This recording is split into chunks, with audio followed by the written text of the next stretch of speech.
Monsieur le Président, Monsieur le Sénateur, à qui le Picard doit beaucoup, Monsieur le Directeur du Théâtre, chers amis, tout d'abord, merci. Merci de me... Merci d'acheter théâtre à Schlafleur et à Fiume Sandrine ou un jus chez Bolhomme et chez Cabotan.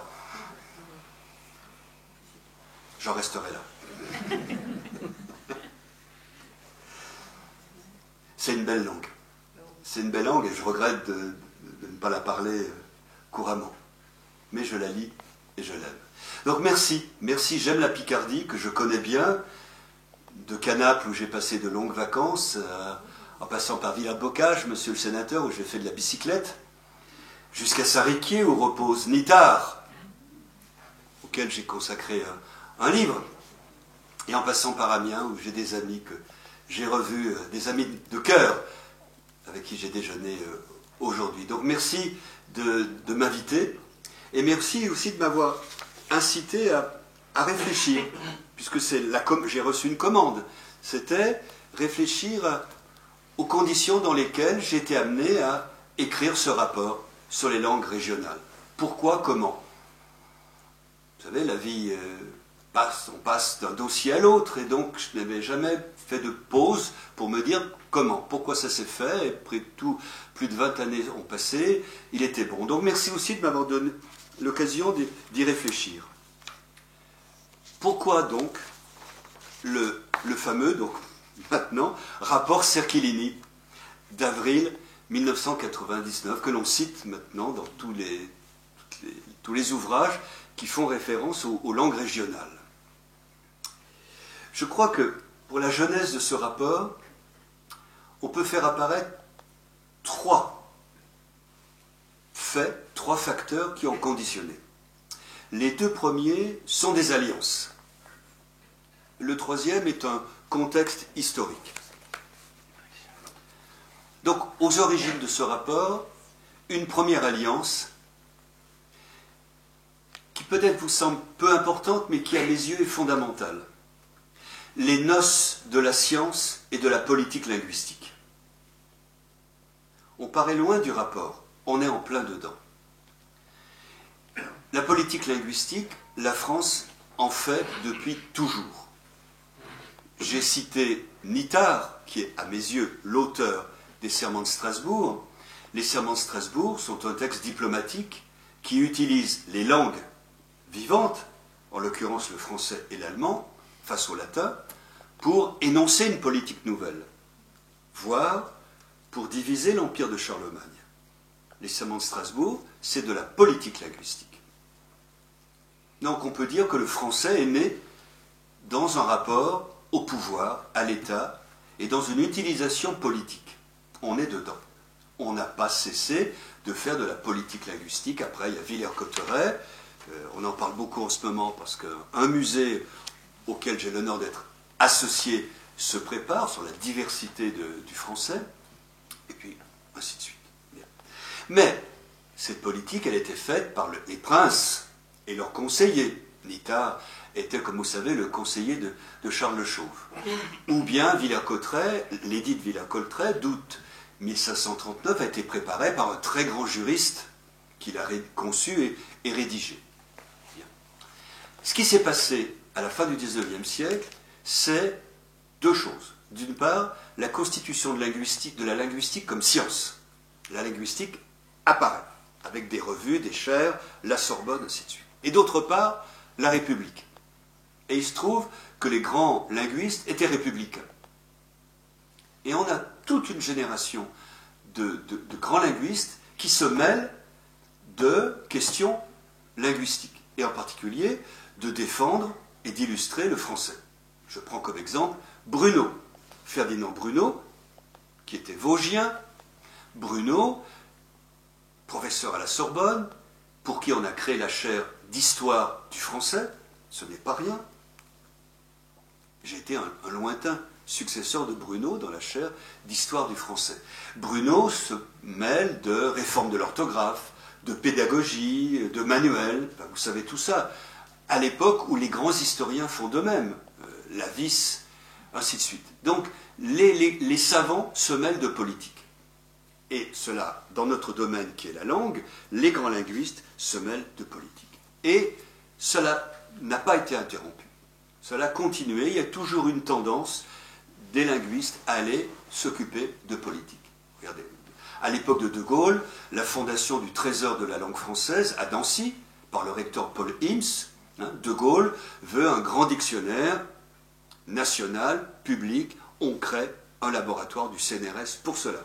Et c'est confié à des linguistes. Plus récemment, le président Macron a souhaité un dictionnaire qui rende compte de la diversité mondiale de la langue française.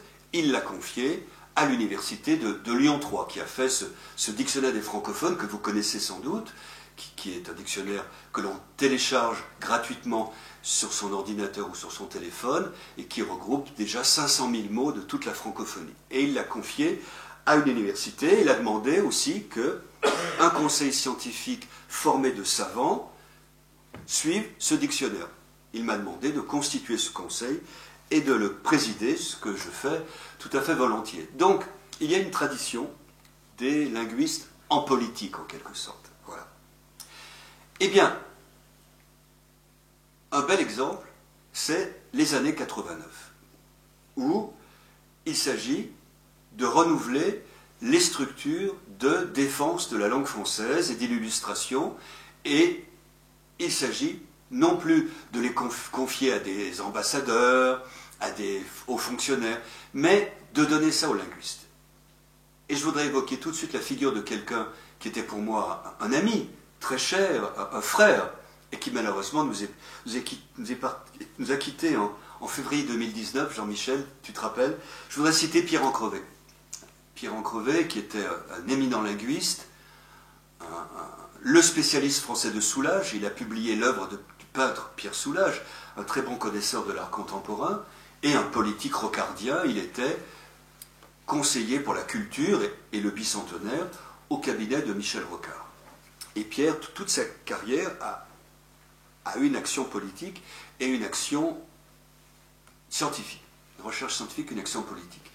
Et Pierre arrive au cabinet de Michel Rocard et aussitôt considère qu'il faut réorienter la politique linguistique sur des bases plus scientifiques. Vous savez, on avait des organismes qui défendaient la langue française. De Gaulle avait créé un haut conseil pour la défense et l'expansion de la langue française, devenu Haut Comité de la langue française, devenu sous François Mitterrand un commissariat général à la langue française. Et Pierre dit il faut changer tout ça, il faut un conseil supérieur de la langue française, mais ouvert à des membres venus de toute la francophonie, des savants, des écrivains, et il crée un conseil supérieur de la langue française qu'il confie à un éminent linguiste qui était directeur de l'Institut national de la langue française à l'époque, Bernard Quémada, je lui ai succédé, et une délégation générale à la langue française. Je ne fais pas de détour, je suis dans mon sujet là. Une délégation générale à la langue française, qu'il confie à un linguiste qui à l'époque était encore jeune, c'est-à-dire moi-même. Voilà. Et donc, avec Pierre à Matignon, qui a l'oreille de Rocard, et Rocard nous a reçus tout de suite, et Rocard était pour que des linguistes se préoccupent de politique et fassent une politique conforme à ce qu'on sait des langues. Donc, avec Pierre au cabinet, Bernard au conseil, moi la délégation, on fonce. Et on crée un conseil, et on avance. Et on avance vite. La fameuse réforme de l'orthographe de 1990 a été faite dans ces conditions. J'ai animé le groupe d'experts pour la réforme de l'orthographe. On s'est préoccupé de ce qui était important à l'époque, industrie de la langue. Et on a mis beaucoup d'argent sur les industries de la langue, c'est-à-dire des logiciels de traitement de texte. Tout ça est un peu vieux maintenant, c'était il y a tant d'années. Mais il fallait équiper le français dans ce qu'on n'appelait pas encore le numérique. Et donc on a mis de l'argent pour des logiciels, des traitements de texte, traduction automatique, etc. Et puis on a lancé la notion de plurilinguisme. Jusqu'à nous, on défendait le français, la plus belle langue du monde. Certains le pensent encore, que c'est la plus belle langue du monde. C'est très bien, mais c'est aussi une langue parmi les langues de l'Europe, une langue dont il faut défendre le plurilinguisme. Et donc nous demandons un rapport à un des membres éminents du Conseil sur le plurilinguisme. Et nous lançons l'idée que l'Europe est un bouquet de langues et qu'il faut défendre le plurilinguisme européen. Et qu'on ne défendra le français qu'en défendant le plurilinguisme. Tout le monde utilise le mot plurilinguisme. Tout le monde. À l'époque, c'était un terme de linguiste que personne n'utilisait. Je me rappelle qu'au mois d'août 91, on m'invite à la conférence des ambassadeurs. Vous savez, à la fin du mois d'août, le ministre réunit tous les ambassadeurs. Donc ils viennent tous en France, ils sont 180, et ils écoutent la bonne parole du ministre et de quelques hauts fonctionnaires. Et on m'invite à leur expliquer la nouvelle politique linguistique de la France. Non plus défendre le français tout seul, mais dans le cadre du plurilinguisme européen. Et je fais un exposé. Et c'est un peu détendu, on est à la fin du mois d'août, et un ambassadeur lève le doigt et me dit « Mais, monsieur le délégué général, le plurilinguisme, qu'est-ce que c'est? Est-ce une nouvelle pratique sexuelle ?» Humour des ambassades. C'est pour vous dire que le mot n'était pas connu. Maintenant, tout le monde l'utilise. On a lancé ça. Et donc, nous avons vraiment, Jean-Michel, tu t'en souviens, nous avons changé le paradigme de la politique linguistique au nom de la science. Simplement, nous n'avons pas eu le temps de nous occuper du plurilinguisme dans nos frontières. Car Michel Rocard a été remercié un jour au déjeuner, il reçoit un coup de téléphone et il apprend qu'il n'est plus Premier ministre. Hein, bon, vous vous souvenez dans quelles conditions ça s'est fait. Donc il apprend qu'il n'est plus Premier ministre, voilà, et qu'il est prié à 15 h à l'Élysée pour remettre sa démission. Voilà. Démission qui a été rédigée, il n'a plus qu'à la signer. Voilà. Donc, on a fait ce qu'on a pu, et je me rappelle, moi j'en ai encore parlé avec Pierre 15 jours avant sa mort, je dis, tu vois, on a défendu le plurilinguisme européen dans le monde, et puis dans nos frontières, on n'a pas eu le temps. Et on l'a fait après. Je dis, tu vois, on l'a fait après. Donc j'y reviens. Donc, en quelque sorte, des linguistes aux affaires, et qui sont toujours prêts à être mobilisés. Moi, retourné à mes chères études, j'étais prêt à être mobilisé pour cela. La deuxième alliance, c'est, pour le dire très simplement, l'alliance de la gauche et des langues régionales. Je vais dire les choses d'une façon simpliste. Vous pourrez nuancer, voire me contredire.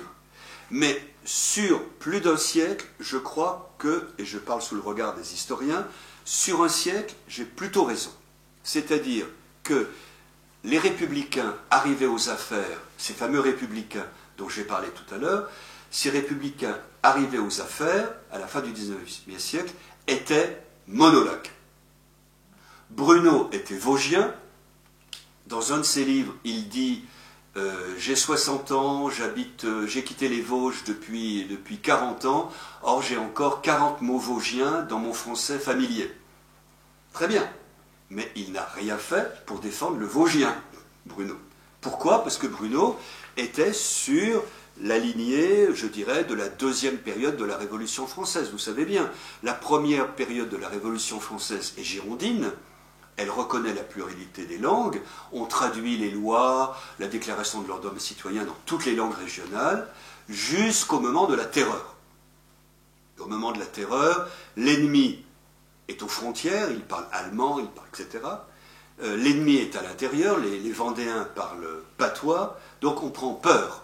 On prend peur, on arrête la politique en faveur des langues régionales de la Révolution, on ne traduit plus, et on décide d'enseigner le français à tout le monde.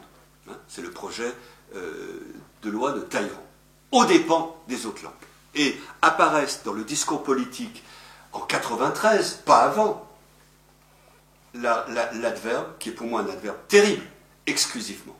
Hein, les Français doivent parler français exclusivement. Moi, je le vois apparaître, j'ai regardé de près les textes de la Révolution, il apparaît tardivement, mais il s'enquiste. Même après Thermidor, il reste là. Il y aurait un livre ou un bon article à écrire sur l'apparition de cet adverbe, qui est resté après.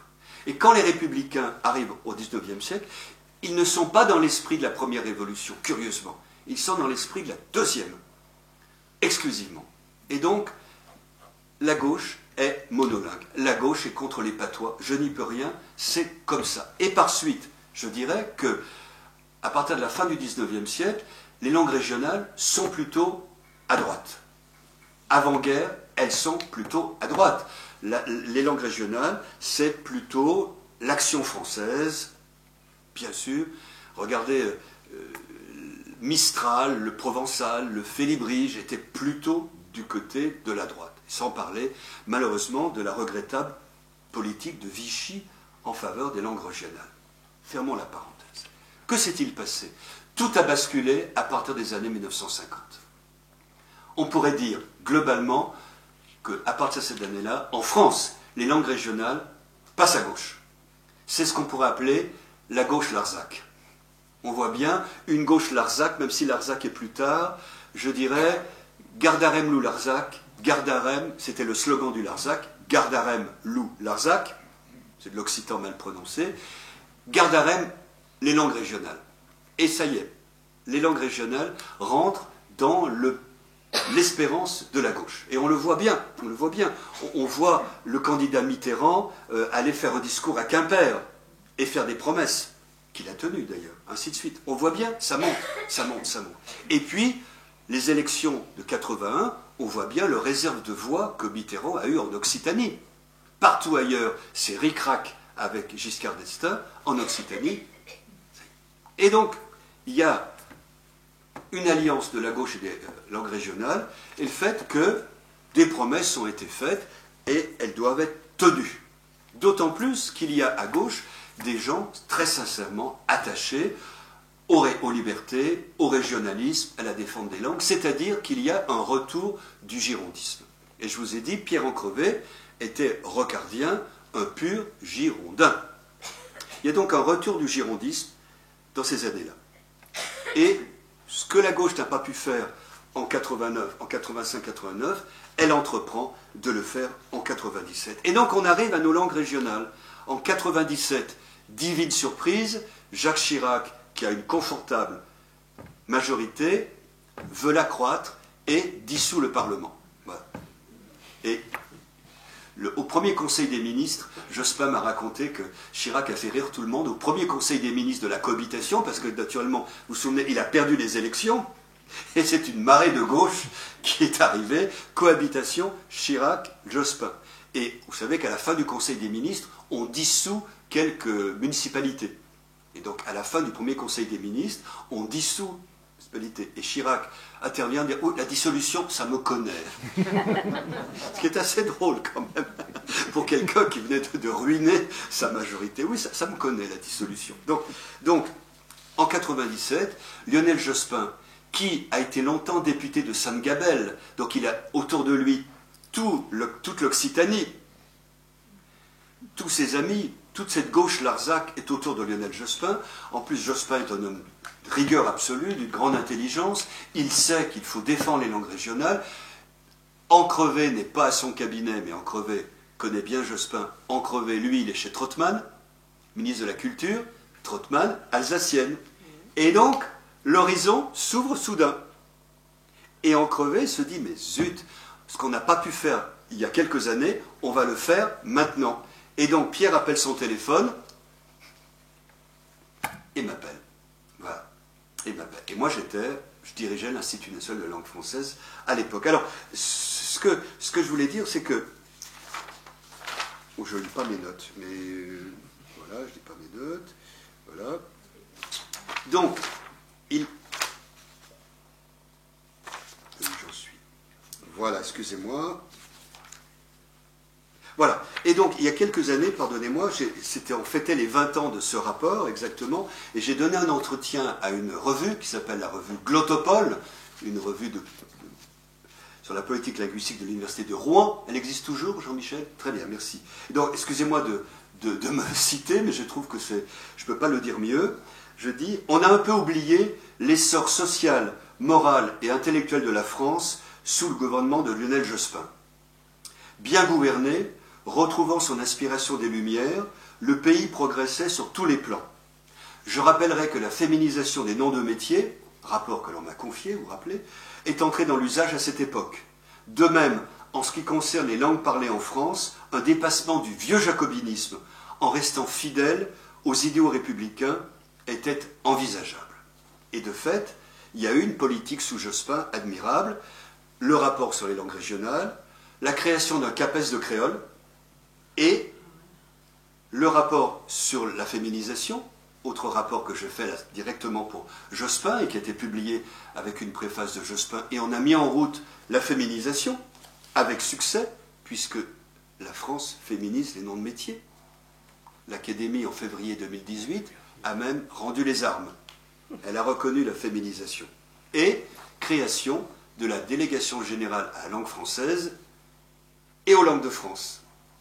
J'avais été délégué général langue française, je n'ai accepté de revenir à ce poste qu'à une condition, c'est qu'on en changeât le titre.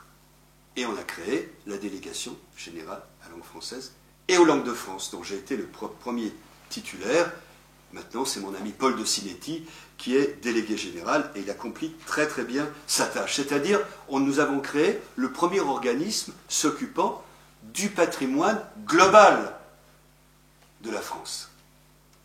Vous vous rappelez qu'au départ, on avait sous De Gaulle un haut comité pour la défense et l'expansion du français. On voit la trajectoire. Nous avons fait cela. Alors, où j'en étais? Troisième facteur, j'espère n'être pas trop long, un contexte politique contradictoire. Premier facteur, les linguistes en politique. On y va. Deuxième facteur, la gauche pousse. Troisième facteur, un conseil contradictoire. Car l'année 92 est pleine de contradictions. Deux faits en 92. Premier fait, et je m'en souviens bien, la pression monte dans l'Union européenne et à la Commission pour faire de l'anglais la langue officielle de l'Europe. C'est clair, ça monte de tous les côtés. De tous les côtés, c'est clair, pour des raisons alors économiques, plus de traduction, ainsi de suite. Vous connaissez tout ce discours. Certains pays sont prêts à lâcher, parce que l'Angleterre a les moyens de sa politique. En plus, l'Angleterre a toujours mis beaucoup de ses fonctionnaires à Bruxelles. Les Anglais sont très bons pour ça. Le péril est majeur. Et les pays qui refusent ça se concertent et décident que chacun va trouver des documents ou des instruments, comme on dit, pour se doter d'une langue officielle. Car tous les pays d'Europe n'ont pas de langue officielle. Et nous découvrons que le français n'a pas de langue officielle. Ça remonte jusqu'à François Mitterrand, qui dit « Oui, mais est-ce la peine? Est-ce la peine? On parle français en France, est-ce la peine ?» Et plusieurs disent au président « La pression est violente. La pression est violente. Il faut donc que... » Ce que Villers-Cotterêts est un édit qui établit une administration de la justice de l'État et qui notamment, dans 2 articles, établit que cette administration judiciaire se fera en français.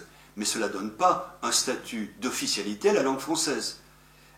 L'édit de Villers-Cotterêts est le plus vieux texte juridique toujours en vigueur. Je me suis amusé à le viser dans un texte, dans un décret une fois. Vu l'édit de Villers-Cotterêts, c'est le plus vieux texte en vigueur. Mais ce n'est pas un texte. Donc, nous saisissons le Conseil d'État qui nous dit, ben oui, c'est une coutume. Nous sommes comme les Anglais. Notre langue officielle est de coutume. Mais ça ne nous va pas, nous, en France. Et donc, de tous côtés, à droite, à gauche, certains ministres le souhaitent, Mitterrand finit par être convaincu, il faut mettre le français dans la Constitution. Et au plus haut niveau, article 2. Il y a donc un amendement constitutionnel qui est voté. Je ne suis pas trop long, ça va? Une petite anecdote. Vous savez que les amendements constitutionnels sont votés par l'Assemblée, puis le Sénat. D'accord? Première lecture, deuxième lecture. Et après, c'est voté ensemble. Mais il y a une première lecture, deuxième lecture. Et donc, nous avions, nous, rédigé, c'est facile, la République a pour langue le français. Clair. Les députés ont voté au cours d'un après-midi, après un repas qu'ils avaient sans doute tous bien arrosé, chacun dans leur restaurant. Et vous savez ce qu'ils ont voté, les députés? Le français est la langue de la République. Les linguistes de la salle et les grammairiens mesurent la différence. À 18 h, le Premier ministre a reçu un appel furieux de l'ambassadeur du Canada. Cochon de français, ils sont encore attribués le français c'est la langue de la République de la France. Et nous alors, qu'est-ce qu'on parle? Mesdames et messieurs, on ne dira jamais assez de bien du bicamérisme. Car le texte devait passer après au Sénat.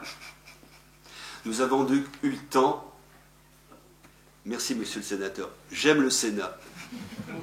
Et donc nous avons eu le temps de signaler aux sénateurs que la rédaction votée par leurs confrères et leurs collègues n'était pas la plus satisfaisante. Et le Sénat, dans sa sagesse, a voté. La République a pour langue le français. Le français existe dans le monde et la République prend cette langue. Voilà, c'est une histoire assez jolie, elle est vraie. Nous avons tremblé pendant quelques jours. Bien. Et donc, c'était destiné à dire à Bruxelles, la France a une langue officielle. Et cette langue officielle, automatiquement, elle devient langue officielle de l'Europe. Ce qui a été une décision ensuite. Car quand un pays adhère, il déclare ses langues officielles. D'accord. Et donc, l'Irlande a déclaré le gaélique. L'anglais n'est plus une langue officielle de l'Union européenne après le Brexit. Pas inintéressant à savoir. Pas inintéressant à savoir. Donc on a bien fait de faire cet amendement. On a bien fait. Mais, pendant les débats parlementaires, monsieur le sénateur, vous savez l'intérêt des débats parlementaires. C'est très riche. Un sénateur a dit au gouvernement, au président du gouvernement, attendez, mais là ce qu'on est en train de faire, n'est-ce pas contre les langues régionales? Et c'est le ministre des Affaires étrangères de l'époque qui a dit aux sénateurs, ne rassurez-vous, ce n'est pas destiné à combattre les langues régionales, absolument pas, c'est dans un contexte, il a expliqué le contexte. Oui, oui. Et de fait, le Conseil constitutionnel ne cesse de s'appuyer sur cet article pour tenter parfois de freiner la politique en faveur des langues régionales. D'une façon, à mon avis, qu'on peut contester. Ben, on ne conteste pas le Conseil constitutionnel. Car, c'est tout simple pour moi, la République, comme système politique, a une langue. C'est normal. Mais la France, elle, a un patrimoine linguistique.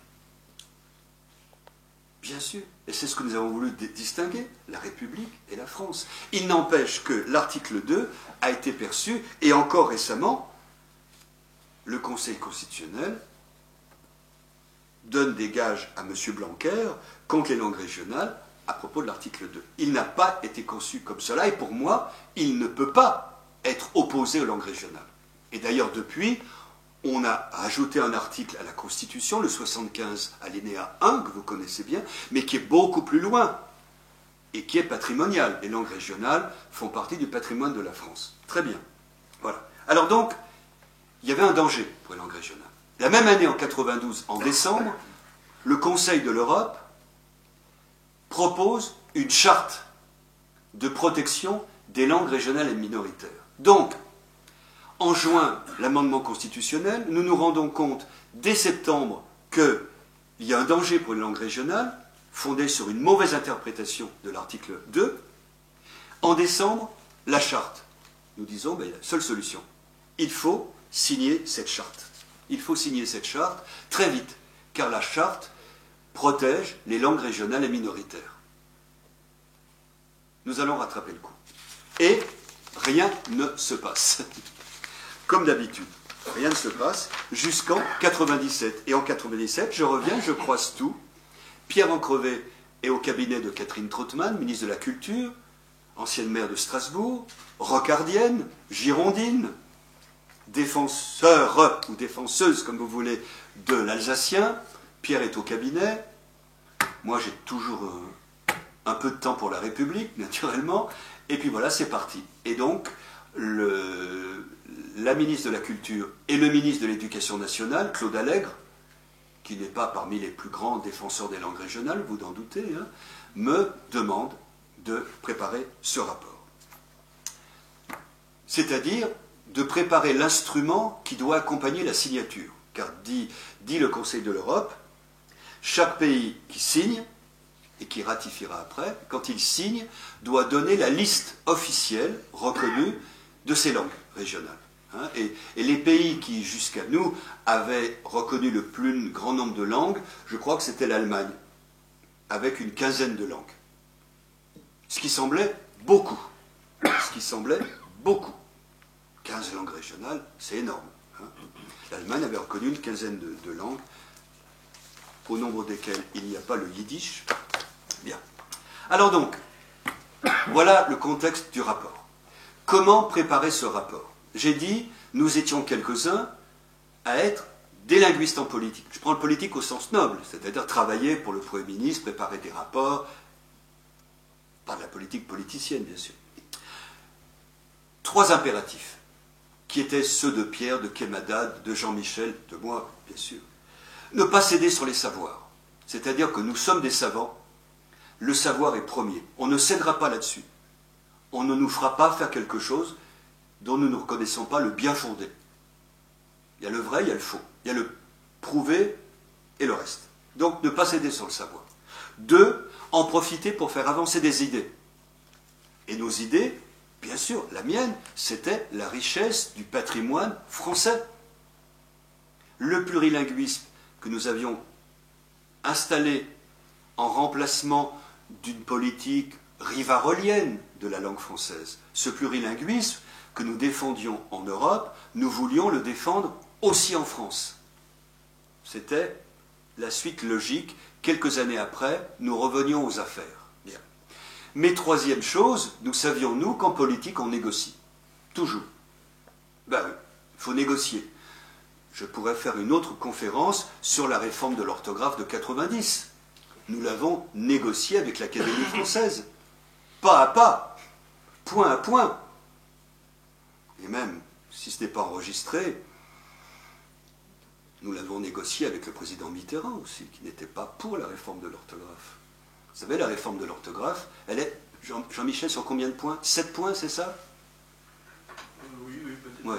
Tu te rappelles, on en avait proposé combien, François Mitterrand? N'écoutez pas, une quinzaine, hein? Je me rappelle la liste proposée à Mitterrand, et schlac, tchac, il avait rayé. Et Rocard me dit, mais c'est quand même curieux, Rocard Premier ministre me dit, mais c'est quand même curieux, il s'est opposé à la réduction des doubles consonnes. Je dis, sauf votre respect, monsieur le Premier ministre, il s'appelle François Mitterrand avec 2 T et 2 R. Il ne va pas être pour la réduction des doubles consonnes quand même. Donc, il faut toujours négocier. La réforme de l'orthographe, je ne vous l'ai pas dit, si elle est sur les 5 ou 7 points retenus par le président de la République. Et hop, on est allé. Et puis, l'Académie. Donc, il faut négocier. Alors, d'abord le savoir. Hein. Le savoir, il fallait partir d'un tableau réel des langues parlées en France. Et donc, on m'a donné un bureau au ministère de la Culture et j'ai reçu. J'ai reçu.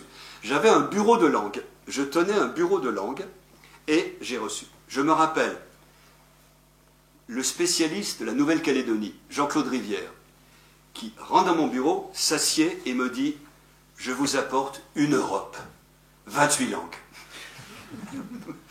J'ai répondu « Je vous embrasse. » Je vous embrasse. Donc, c'était donc de la sociolinguistique appliquée. Voilà. Quelles sont les langues que l'on parle vraiment en France? Faire un tableau. Et c'est immense, immense. J'avais une très longue liste, bien plus longue que 75. Et donc, il y a un savoir. 2e, faire avancer des idées. Je vous l'ai dit, en profiter pour montrer le plurilinguisme. Dire aux Français, mais vous ne vous occupez que de la langue française. Elle est éminente, elle est merveilleuse, elle est mondiale, mais vous avez le plus riche patrimoine linguistique d'Europe. Voilà.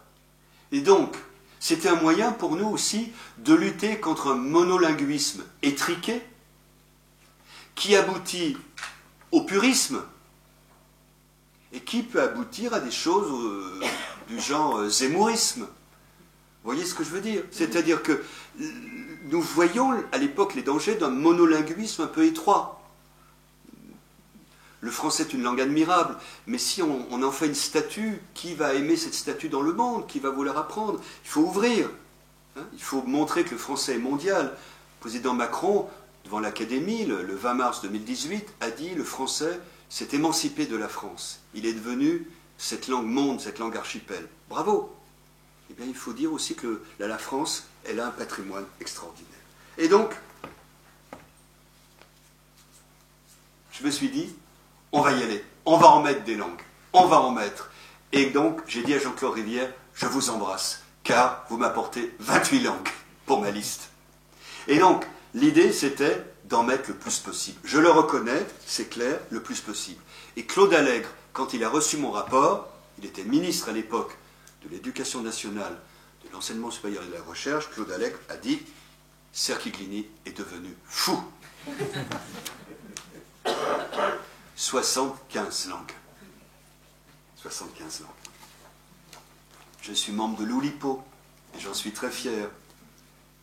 Mesdames et messieurs, parmi les langues de France, il y a le Nyeliayo, le Kumak, le Kahak, le Yuaga, le Yahweh, le Nemi, le Pfouaï, le Pigé, le Poahamai, le Poamois, les dialectes de la région de Wokone, le Chemoui, le Païssi, le Hadjié, le Hara, le Haro, que vous ne confondez pas, il n'y a pas d'intercommunication entre les deux, le Orowe, le Neku, le Siché, le Tiri, le Xarakou, le Xaragouré, le Droubéa, le Noumé.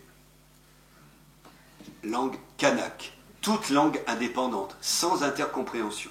Et naturellement, je n'ai pas oublié, vous allez me le rappeler, les langues de la loyauté, le Nengone, le Dréou, le Ya et le Fagova, voilà, qui viennent se joindre aux langues des Tuamutu, la langue mérovingienne, les langues créoles bushimangué à base lexicale de Guyane, le Saramaka, la Luku, le Njuka, le Paramaka, et puis ces magnifiques langues amérindiennes de Guyane, car la Guyane c'est la France.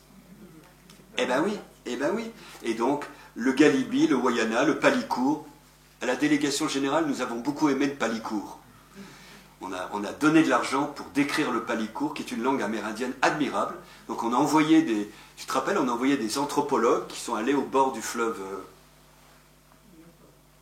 c'est quoi? C'est le Oyapok. C'est le Oyapok. Et pour décrire le Palikour. On a publié un dictionnaire de Palikour. Parce que si on défend les langues régionales, il faut défendre les langues amérindiennes. Et le Émérillon, voilà. Et donc, c'est vrai qu'il y a un aspect oulipien, de provocation, qui peut m'être reproché. C'est vrai que certains m'ont reproché. Dans la liste, l'occitan est sur le même plan que le wayana. C'est vrai. Mais c'est important de rappeler qu'il y a des citoyens français qui parlent français et wayana. Il se trouve que j'aime le wayana car j'y suis allé en Guyane. C'est 3 jours de pirogue. 3 jours de pirogue de la gendarmerie nationale, des nuits dans le hamac, on est mangé des moustiques, mais on arrive en pays Wayana. On est reçu par le chef, qui n'est vêtu que d'un cache-sexe, voilà, qui, l'après-midi, ils n'ont pas école l'après-midi parce qu'ils vont chasser à la flèche dans les... Et il m'a montré le bureau de vote, car les Wayana sont des citoyens français, ils votent. Et ils votent en français, naturellement. Donc, c'est une langue régionale. Alors, c'était donc l'idée, pousser le plurilinguisme, quitte à avoir un aspect un peu provoquant. Je reconnais que j'ai provoqué Claude Allègre. Mais je suis très content, car... Et puis surtout, des langues qui n'avaient pas été reconnues. Je me rappelle, quand j'ai reçu une association de gens qui défendaient le romani, ces gens avaient des larmes aux yeux, car c'est une langue, le romani, arrivé en France au XVe siècle, qui n'avait jamais été reconnue, et même qui avait été pourchassée par l'occupant. Et donc, quand je leur ai dit, pour moi, il n'y a pas de problème, vous parlez une langue de France. Je me rappelle l'émotion de ces gens. Ça a l'air de rien, mais on leur dit dans un bureau de ministère, j'ai presque fait ça, quoi. Tampon, langue de France, vous pouvez repartir. Et après, j'ai eu la communauté arménienne. L'arménien. Ah, l'arménien, bon, c'est pas évident. J'arrive, il y a encore 5 minutes, ça va?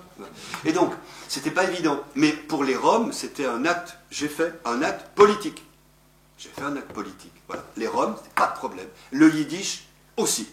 Ça va de soi. Et j'ai oublié le judéo-espagnol. Je l'ai oublié. C'est un de mes successeurs qui s'est rendu compte que j'ai oublié le judéo-espagnol. Et oui, il y a une communauté qui parle, d'autant plus qu'avec l'Internet, elle se développe beaucoup plus. On parle, on écrit le judéo-espagnol. Donc, un de mes successeurs a rajouté 2 langues de France, vous savez, le judéo-espagnol et, à mon grand plaisir, la langue des signes de France. Aussi, voilà. Donc c'est 77 maintenant. Voilà. Donc, troisième point, j'arrive à la fin de ma conclusion, enfin, je ne veux pas être trop long, négocier. Il fallait donc négocier. Certes, Pierre Encrevet était au cabinet, c'est lui qui négociait au sein de la gauche, avec la gauche républicaine caleçon long qui ne voulait pas entendre parler de langue régionale. Hein, bon, c'est lui qui menait les négociations politiques. Moi, j'ai négocié avec la charte. Et c'est un point que je veux développer. C'est la première fois que j'en parle. Donc, merci beaucoup de m'avoir permis de réfléchir à ça. C'est que la charte n'est pas commode, mes chers amis. Elle n'est pas commode. Cette charte a été préparée par le Conseil de l'Europe, avec des experts au nombre desquels il n'y avait pas de Français ni d'Italiens. C'était plutôt des experts roumains, hongrois, d'Europe centrale. Entre nous, cette charte, elle est faite pour protéger la minorité hongroise en Roumanie. C'est ça, quand on la lit, c'est clair. Elle est là pour protéger une minorité qui parle vraiment la langue. Dans une région comme la partie hongroise de la Roumanie est un accident historique. C'est de la Hongrie. Simplement, le traité de Versailles a coupé autrement. Bien, donc, les Hongrois de Roumanie parlent hongrois, ont des écoles hongroises, des journaux, etc. C'est une minorité plus que territoriale, historique. Et la charte, elle est faite pour ça. Ou bien elle est faite pour le basque en Espagne. Donc des territoires, des administrations, presque une autonomie. Presque. Et donc, c'est une autre perspective. Et donc, j'avais mon tableau de toutes les langues parlées en France, mon gros sac de langues, et dans ce sac, je ne pouvais puiser que ce que m'autorisait la charte. Par exemple, la charte interdisait de reconnaître les langues de l'immigration récente. Donc, le chinois exclu, l'italien exclu, le polonais. Or, il est évident, l'espagnol, le portugais, bien sûr. Donc c'était ce qui est pour un linguiste un peu scabreux. Mais ça, c'était clair, c'était non. C'est non. Donc, mais ça peut se comprendre d'ailleurs. Mais moi, au départ, j'avais fait mon tableau. Et puis, ben, j'ai dû trier. Donc, langue de l'immigration récente. J'y reviendrai. Donc, il a fallu que je négocie avec la charte. C'est-à-dire que j'en ai une lecture un peu souple. Plus de 20 ans sont passés, il y a prescription, je peux vous dire que j'ai un peu assoupli la charte. D'abord, comment nommer ces langues? C'est intéressant. Alors, c'est vrai qu'on m'a passé une commande pour faire une liste des langues de France. Mais cette commande, c'est moi qui l'ai rédigée. Bien sûr, forcément. Donc, j'ai eu à choisir le mot. La commande, elle préparait mon rapport. C'est-à-dire qu'en fait, les ministres m'ont demandé comment j'allais appeler ça. Et comment ça s'appelait? Alors, j'ai regardé un petit peu ce qu'on avait. Dans ces cas-là, c'est facile. On appelle le Conseil d'État, on appelle le service juridique du ministère, et puis ça sort. Hein. Et donc, comment les appeler? Et donc, j'ai dit, on a une charte qui est faite pour des minorités vraiment territoriales, quasi autonomes, instituées. Bien. Une charte qui territorialise à extrême les langues. D'ailleurs, le titre même, langue minoritaire, langue régionale ou minoritaire ou dépourvue de territoire. C'est ça le titre exact. Or, dire qu'elles sont dépourvues de territoire, c'est négatif. Ça signifie qu'une langue a un territoire. Et donc, on sent dans la charte une extrême territorialisation. Ce qui ne me plaisait pas, parce que moi, je voulais mettre du rhum, du yiddish et du créole. Forcément. Pas de problème pour le picard. Mais il fallait aussi montrer cette diversité. Et donc, j'ai regardé ce qu'on avait. Loi Dayton, je me plais à prononcer Dayton et non pas Dexon, parce qu'il était occitan. Donc, vous connaissez, c'est la première loi en faveur des langues régionales, la loi Dexon, comme on dit, de 1951, loi Dayton, qui est une loi qui remercie les gens des maquis. C'est clair, voilà, c'est les gens des maquis. Quand on regarde les langues reconnues par la loi Dayton, on voit très bien, on remercie les maquisards. Donc, il y a de l'occitan, il y a toutes les zones de maquis. Voilà, toutes les zones de maquis, c'est clair, c'est clair. Mais elle parle de langues et dialectes locaux. Langues et dialectes locaux. Ce qui ne me plaisait pas. Et puis j'ai trouvé une circulaire de l'Éducation nationale de 1966 qui parlait des langues et cultures régionales. Là, c'était déjà mieux, mais c'était dans la charte. On pouvait prendre ça. Hein? Alors, qu'est-ce qu'il y avait? Il y a eu 3 rapports cette année-là. Il y a eu un rapport sur les langues régionales, un rapport politique, confié à Bernard Poignant, qui est l'ancien maire socialiste de Quimper, un très grand ami de François Hollande. Quand Hollande était président, il avait son bureau juste au-dessus. Donc quand je passais voir Bernard, il me disait « Bon, mais excuse-moi, mais il faut que je descende voir François ». François, c'était à l'étage au-dessous, voilà. Donc Bernard Poignant, vieux militant socialiste, fait un rapport sur l'opportunité politique de faire la chose. C'est clair, c'est un rapport à Jospin, un rapport positif. Et Bernard, lui, parle des langues régionales ou historiques de France. Ah, intéressant. Langue régionale ou historique de France. Et puis, il y a un rapport juridique, demandé à un très brillant juriste, qui malheureusement nous a quittés, Guy Carcassonne, pour voir si la charte est compatible avec la Constitution. Guy a répondu oui, au rebours du Conseil constitutionnel. Guy a dit pas de problème, il a lu la charte, pas de problème, il fait un très bon rapport, et lui, il parle des langues régionales de France. Donc je me suis dit, un peu d'audace. Un peu d'audace, on y va, faisons simple, on va prendre langue de France. Voilà. C'était de l'audace, mais encore une fois, quand on vous confie un rapport, vous sentez un peu de liberté et puis de responsabilité, donc on prend ses responsabilités. Et j'ai décidé d'appeler ça langue de France. Pourquoi? C'est aussi pour essayer de masquer les effets ou d'atténuer les effets de l'article 2. L'article 2 disait, la Constitution, la République a pour langue le français, d'accord. Mais la France a pour langue les langues de France. C'était ça dans l'idée. Voilà. La France, c'est la France. Elle a un système républicain que j'aime, bien sûr, mais c'est un système. Hein. La France en a changé de système politique, à mon grand regret, mais elle en a changé. La France reste la France. D'accord? Et donc, la République a une langue unique, pour des raisons que l'on comprend bien, mais la France, c'est la diversité, etc. Voilà, et donc j'ai choisi langue de France. Hop! Et j'ai dit au ministre, ça sera langue de France, d'où la commande. C'était pas évident. Une petite anecdote, si vous me laissez encore une minute. Quand nous avons créé la délégation générale à langue française et aux langues de France, pour mettre en œuvre tout ça, nous avons découvert, Pierre et moi, que quand on créait une structure ministérielle, il fallait l'avis du Conseil d'État. Vous ne créez pas une structure ministérielle comme ça. Donc, avis du Conseil d'État. Création d'une délégation générale en française aux langues de France. Rapport négatif du Conseil d'État.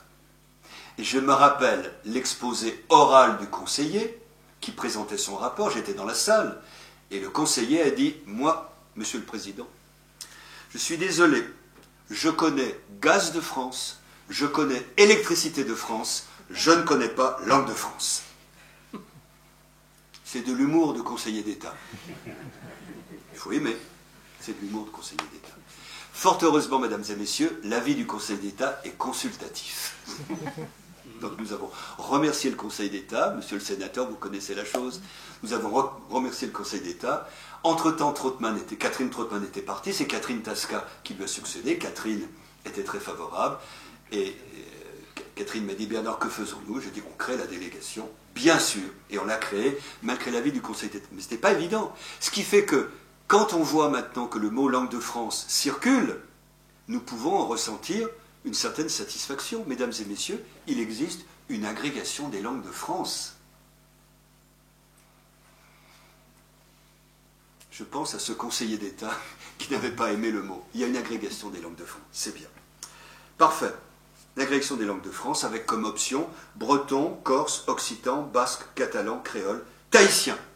On peut être agrégé de tahitien. Il y a une langue qui manque là. Hein? Il y a une langue qui manque. Parfait. Alors, si vous me laissez quelques minutes, quelle retenir? Comment faire pour en retenir le plus possible? C'est vrai que j'en ai retenu le plus possible. Je le dis, franchement, j'ai accepté de faire ce rapport pour cela. Et d'ailleurs, il a été critiqué. C'est vrai que le Wayana et l'Occitan sur le même plan, c'est pas le même nombre de locuteurs, la même tradition, mais dans mon esprit, c'était la liste. 2. mais le plus scientifique possible. C'est-à-dire collé à la réalité. Et en particulier, les langues de l'immigration, tout de même, étaient quand même parlées. Et donc, grâce au ciel, il y avait cet adjectif immigration récente. Et donc, j'ai joué avec l'immigration ancienne. Ou avec d'autres choses, par exemple la citoyenneté. Mesdames et messieurs, l'Algérie était française jusqu'en 1962. Quand j'ai établi mon rapport, il y avait des citoyens français, anciens harkis, qui avaient toujours été français et qui parlaient arabe et berbère. Si des Français qui ont toujours été français parlent arabe et berbère, c'est que l'arabe et le berbère sont des langues de France. Et bing. J'ai donc utilisé l'argument de la citoyenneté pour mettre l'arabe et le berbère. Le créole, pas de problème, c'est pas... L'immigration, c'est vrai que le créole est peut-être davantage parlé en région parisienne qu'aux Antilles. Il y a plus de locuteurs en région parisienne. Le créole est presque une langue d'immigration, mais c'est une langue des Antilles depuis toujours. Donc pas de problème pour le créole. Pour l'arabe, j'y reviendrai, c'est passé. J'ai joué aussi sur des immigrations moins récentes. Je tenais à mettre le Hmong en Guyane. Car quand le Laos s'est libéré, mais est passé du côté communiste, les Hmong avaient été des harkis. Ils étaient du côté de l'armée française et américaine. Il fallait sauver les Hmong, qui allaient se faire égorger comme les harkis se sont fait égorger. Donc il y a eu un appel international, et à l'époque c'était Raymond Barre qui était Premier ministre, en 1977, et Raymond Barre a proposé qu'on accueille les Hmong en Guyane. Car il y a une partie de la Guyane qui, par le sol, par les collines, par les végétations, par le climat, ressemble au plateau laotien. Et donc, on a fait venir des Hmong en Guyane. Je suis allé, c'est extraordinaire. Vous arrivez dans un village laotien. Voilà. Il y a des Hmong qui sont là, qui parlent. Et là, naturellement, ils parlent français parce qu'ils sont citoyens français, mais ils parlent aussi Hmong.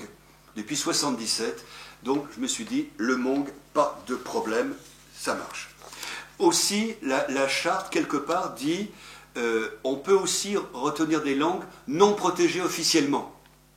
Et le berbère, pour moi, c'était parfait. Car le berbère n'était pas encore, à l'époque, langue officielle du Maroc et de l'Algérie. Le berbère n'était reconnu par aucun pays.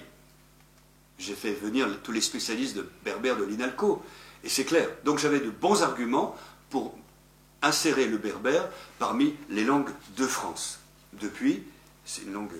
Et puis pour l'arabe, j'ai beaucoup hésité.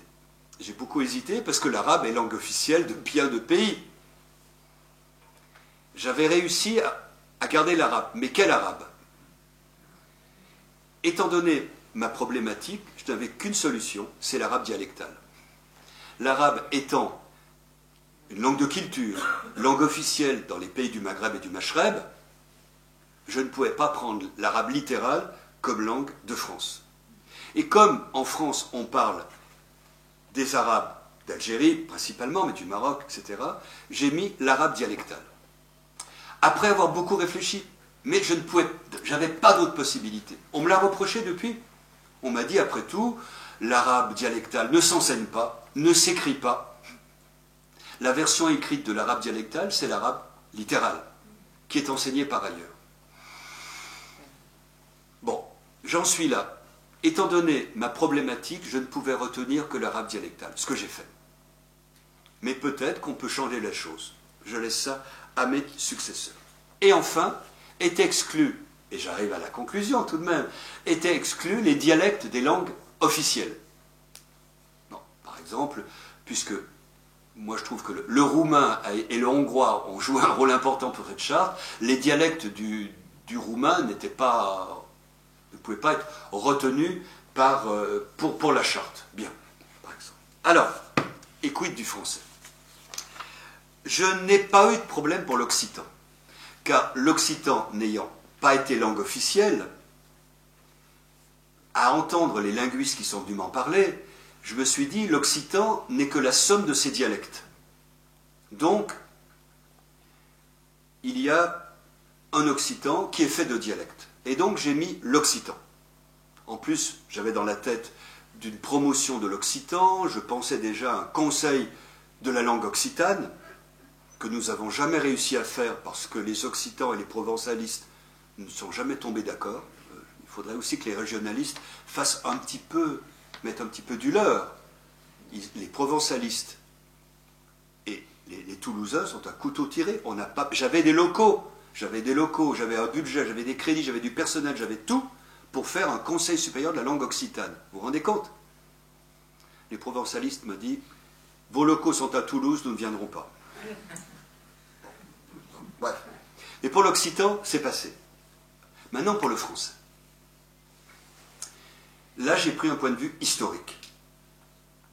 Et j'ai décrit dans mon rapport que le français, que l'on pense qu'il vienne d'un dialecte de l'Île-de-France ou pas, je pense qu'il ne vient pas d'un dialecte, mais que l'on pense à la ou pas, c'est une langue qui a été structurée, restructurée, une langue en grande partie artificielle. Mon ami Claude Duneton disait le français est une langue hors sol, qui a été, et c'est tout à son honneur, travaillée par les grammairiens, épurée, codifiée.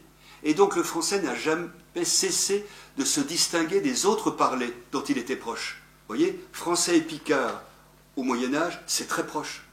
J'ai enseigné l'ancien français pendant 20 ans de ma vie. C'est très proche. Et je me rappelle mon maître Lecoy au Collège de France qui me disait la différence entre le français et le picard au Moyen-Âge, c'est très peu de choses. Un marchand de chevaux allait vendre des chevaux à Amiens, ben, il savait que cheval, ça se disait queval à Amiens. C'est tout. Cheval, ça se disait queval, c'est tout. Et puis un marchand de quevaux qui venait à Paris, disait que ça se fait chevaux. Et l'ancien français et l'ancien picard sont assez proches. Et puis ça s'est séparé. Il y a eu la coupure de Vaugelas, l'épuration, l'Académie française, etc. Ce qui fait qu'il n'y a plus de lien. Et donc, j'ai mis dans mon rapport, mais c'est une décision, que le picard, le normand, le gallo, le poitevin, charentais, le bourguignon, le lorrain, ne sont pas des dialectes du français. Ce sont des langues de plein exercice. Elles ont vécu leur vie, elles ont développé, elles ont une évolution propre telle qu'il n'y a plus de lien génétique entre le français et le picard. Et donc, je n'ai pas mis comme pour l'occitan, occitan entre parenthèses les dialectes, j'ai mis les langues de Île. Et les langues de Île énumérées et comptées. Donc, franc-comtois, wallon, parlé en France, bien sûr, picard, vous en savez quelque chose, normand, gallo, poitevin charentais. Oh, je me rappelle, un jour, j'étais dans mon bureau au ministère, et on me dit, Madame Ségolène Royal veut vous parler. Ah, d'accord, je la prends. Allô, monsieur le directeur, oui. Dites-moi, est-ce que le poitevin charentais sera dans votre liste? Ah, je dis oui, madame, bien sûr. Ah, ben je vous remercie beaucoup. Clac. À l'époque, elle était présidente de région et elle voulait vérifier que le poitevin charentais, je l'ai rassuré. Le poitevin charentais, elle a défendu le chabichou et elle a défendu le poitevin charentais. Et le lorrain. Voilà. Alors, acrobatie, une part d'acrobatie, je reconnais. J'ai fait le maximum pour charger la liste. Georg Kremitz, qui est le seul Autrichien, à ma connaissance, qui parle français avec l'accent du Midi. Parce qu'il a d'abord appris l'occitan. Vous savez, il a beaucoup pratiqué l'occitan, et ensuite il est venu à Paris apprendre le français. Et donc c'est un Autrichien qui me dit « Bonjour, comment tu vas ?» Je dis « Je vais bien, etc. » Voilà. Et donc, dans un numéro de Glottopole, il écrit, je peux même le citer, « En lisant le rapport Cerchilini, on se rend aisément compte que son auteur a tenté de tirer le plus grand profit possible du texte de la charte, prêt à en contourner quelque peu les limitations, quand cela lui a paru nécessaire pour son but, proposer une autre vision linguistique de la France que celle qui prévaut. » C'est exactement ce que j'ai voulu faire.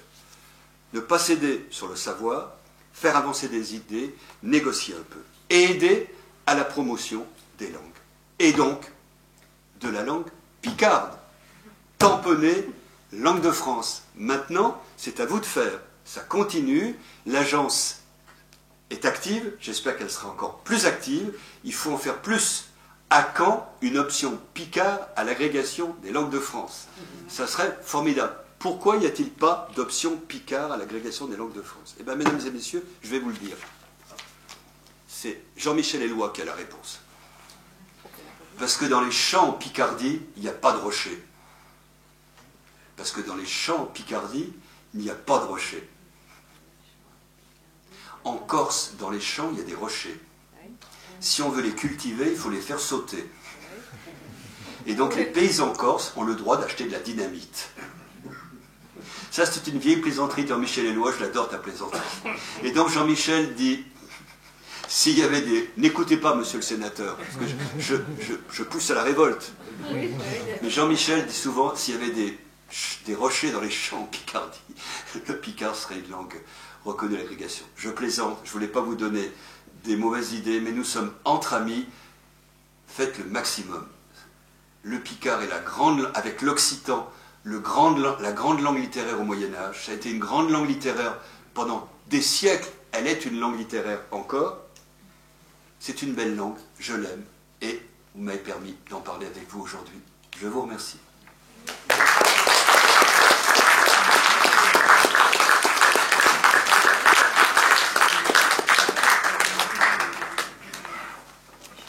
Quelques questions? Ben oui, si vous avez des questions. Voilà, donc la discussion est ouverte. On peut remercier le professeur Giacchini pour cette brillante présentation mêlant les savoirs linguistiques et un objectif politique de reconnaissance de la diversité des langues parlées en France, avec naturellement toutes les questions de mise en pratique, parce qu'on peut avoir une grille théorique en tête, mais la politique, c'est aussi de faire avec l'existant, éventuellement pour le transformer un peu, mais il faut faire avec l'existant. Et dans l'existant, il y a entre autres des textes de loi, de règlements, des administrations, d'autres visions politiques du monde linguistique. Donc, avez-vous des remarques, des questions? Alors, donc Jean-Michel, tu as été souvent sollicité, tu as plein de réponses à donner. Je voudrais poser une question sur le titre de votre conférence, parce que je trouve que le titre est vraiment ambigu. Ah bon, quel est le titre? Alors, pourquoi la France reconnut ces langues, dont le picard? Et on peut entendre « Enfin !» Bon. Ou bien alors, on peut entendre « Pourquoi la France reconnut ces langues, dont le picard? Enfin !» Ah non. Alors, Autrement dit, les limites de cette reconnaissance sont aussi évoquées par le titre. tu as raison. L'écrit est souvent équivoque. C'était enfin, c'est ouf. Ouf. Mais elle a reconnu, mais la charte n'est toujours pas ratifiée, vous savez. Hein. Je crois que pour les prochains titres, on fera, vous savez, comme c'est l'ordinateur où vous avez la graphie, et puis une personne qui prononce le mot pour avoir la prononciation. Donc je crois que pour le prochain titre, pour éviter des ambiguïtés, voilà. on fera aussi une version orale. Je crois que monsieur le sénateur avait une intervention. Moi, monsieur le professeur, je voulais vous remercier chaleureusement pour la qualité de cet exposé.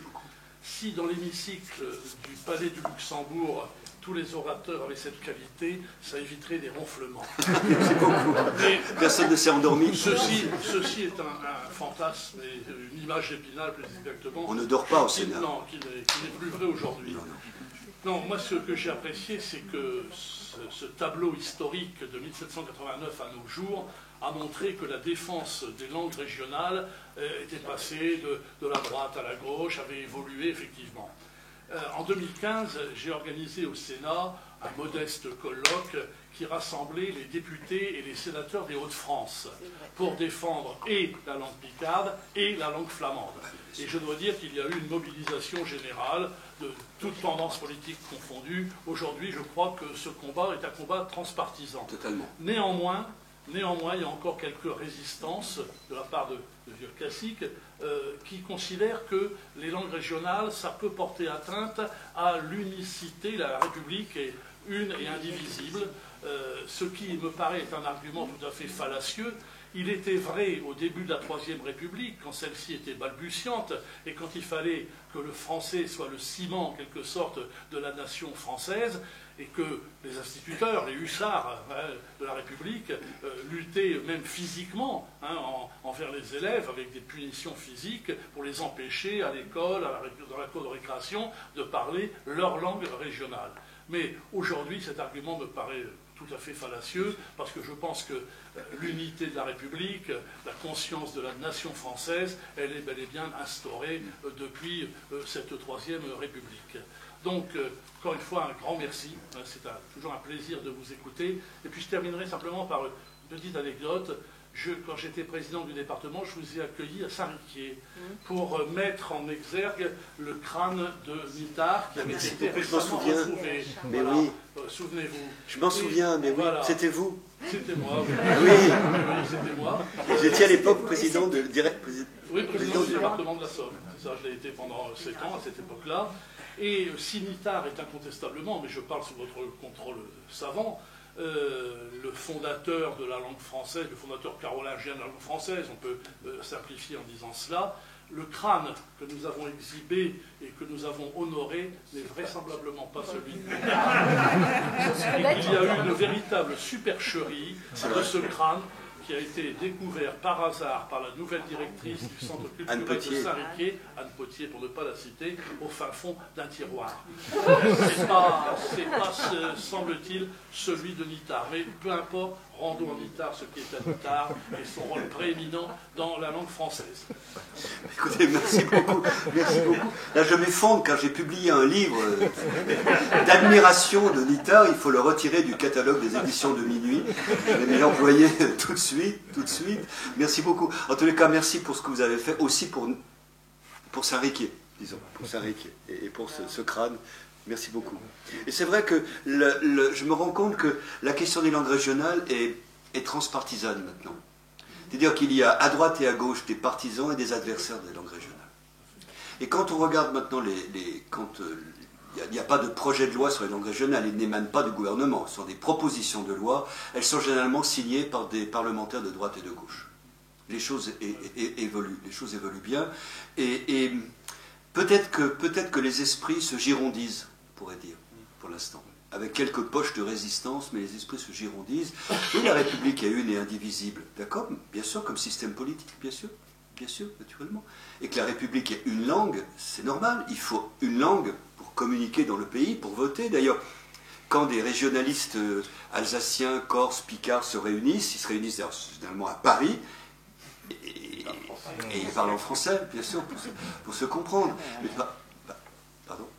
Ben oui, bien sûr. Oui, mais si vous dites cela, alors on peut tout de suite penser que ce que veulent les Européens, en particulier les Italiens par exemple, la langue unique, la langue universelle, ça doit être forcément l'anglais. Alors l'anglais n'est pas la langue officielle de l'Europe, mais c'est bien la langue de l'Europe. C'est vrai, il faut faire attention. En ce qui concerne la pandémie, etc., le Green Pass, comme on dit en italien, le pass, bon, tout est traduit en anglais. Alors, en réalité, l'anglais est la langue d'Europe. Et c'est une honte. Oui. C'est-à-dire qu'en fait, c'est très juste, il faut faire attention à ce qu'on dit, et il faut coller au plurilinguisme européen. La langue de l'Europe, disait Umberto Eco, c'est la traduction. Et je crois que c'est la bonne solution, c'est-à-dire se comprendre, l'intercompréhension et maintenir le plurilinguisme. Sinon, en effet, on peut dire, sauf que, tout de même, la France a un système politique unifié, pas l'Europe. L'Europe, c'est une alliance de pays qui ont gardé une grande partie de leur souveraineté. Donc, en fait, on peut dire qu'une langue unique ne se comprend pas. Mais ce qui se comprend, c'est le passage d'une langue à l'autre. Mais en effet, ça peut être renversé. Oui, donc c'est l'intercompréhension, voilà. Peut-être, j'en sais rien.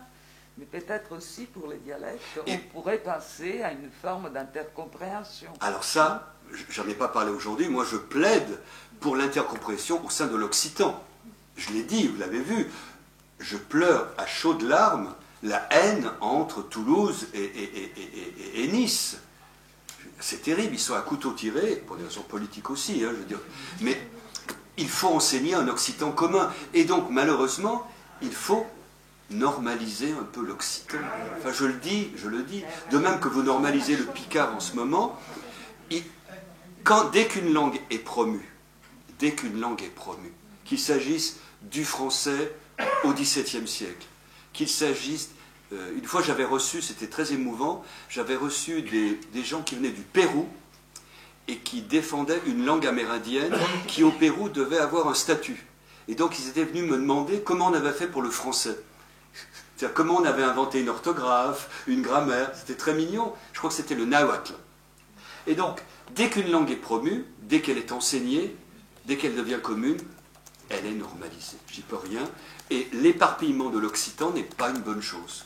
Pas une bonne chose, où il faudrait enseigner l'occitan, mais qu'on puisse se comprendre entre béarnais et provençal. C'est pas possible. Je suis d'accord avec toi, c'est-à-dire qu'en fait, il faut, ce que l'on fait pour l'Europe, il faut le faire pour la langue régionale. C'est pareil. Intercompréhension, diversité, et puis les enseigner. Je veux dire que c'est important de connaître le picard, de connaître le breton comme on connaît les autres langues, c'est évident. Le plurilinguisme, c'est l'avenir. Parce que c'est le passé. L'humanité est plurilingue. Le monolinguisme est une exception. Demandez à quelqu'un qui vient d'un pays d'Afrique combien de langues il parle. C'est toujours au moins 3 ou 4, bien sûr. Sinon, c'est la langue universelle. Sinon, c'est la langue universelle, c'est donc l'anglais. Voilà, c'est clair. Alors, madame là-bas, puis autrement la dame après en pull noir qui avait levé la main. Juste une petite remarque sur la normalisation d'une langue. Je pense qu'il y a quand même un danger en normalisant d'aboutir à figer la langue. Oui. Figer la langue, c'est l'empêcher d'évoluer. L'empêcher d'évoluer, c'est la tuer. Donc, je veux dire, c'est très simplifié ce que je dis, mais je pense que c'est un danger absolument réel. Donc, je suis absolument contre contre la normalisation des langues, et en particulier des dialectes, parce que là, c'est les tuer. Là. Vous avez raison, mais je n'ai pas tort. Et oui, vous avez raison, un dialecte est vivant, il a ses spécificités. Je me rappelle, quand j'étais en vacances à Canaples, on me disait un lapin, ça se dit un yapon. Bon. Et moi, je vais jouer au foot avec des gamins d'un village qui était sur le coteau. Et moi, pour faire le malin, je dis, moi, j'aime bien la terrine de yapon. Il éclate de rire, parce qu'il ne disait pas yapon. C'est à Canaples qu'on dit yapon, c'est ridicule. Alors, bon. Et donc, c'est vrai que c'est important, là, parce que c'est son dialecte. D'accord. Mais, s'il n'y a plus de transmission du picard de la mère au nourrisson, qui est sans doute le cas, alors qu'il y a une transmission de la mère au nourrisson, du corse, du breton encore, et de l'alsacien. Bon, c'est un problème. Comment va-t-on enseigner? Si ce n'est pas la mère, c'est l'école. Et si c'est l'école, qu'allez-vous faire? Enseigner le dialecte de Canaples, hein, ou de Pernois, d'Allo les Pernois, ou de Flixecourt, ou de Vignacourt. Vous voyez, j'ai fait tout ça à vélo, donc je connais. Hein, vous voyez, et à Flixecourt, on ne parle pas comme à Vignacourt. Et le petit Parisien que j'étais, à l'époque j'avais 30 ans, qui a voulu faire le malin avec son yapon. Vous voyez? Donc, si...